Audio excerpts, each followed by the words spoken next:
بدعت سے بچیے. قرآن منع کرتا ہے، پیغمبر کی حدیث منع کرتا ہے. وہ بڑی مشہور حدیث ہے، حوض کوثر پر اللہ کے پیغمبر موجود ہوں گے اور لوگ آ رہے ہوں گے پانی پینے کے لیے. اللہ ہم سب کو پلائے، نصیب فرمائے ہمیں پیغمبر کے ہاتھ سے. کچھ لوگوں کو اللہ کے فرشتے چلو ادھر سے، ادھر کدھر آ گئے. آپ پوچھیں گے باقاعدہ کہ بھائی کیوں روک رہے ہو، میری امت ہے. ان کے ہاتھ پاؤں وضو سے چمک رہے. فرشتے کیا کہیں گے؟ یہاں سے بھی توحید ثابت ہوتی ہے کہ نبی کو نہیں پتا تھا، سامنے بھی لوگ آ گئے کہ کیا کرتے رہے یہ دنیا میں.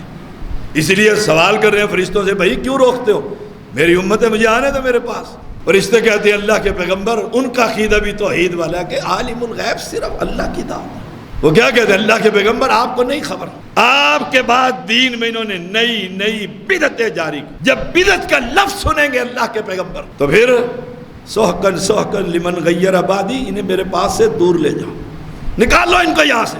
ہم ہر خطبے میں صحیح مسلم کی حدیث پڑھتے ہیں، کل بدعت ضلالہ کل ضلالۃ فی النار، ہر بدعت گمراہی.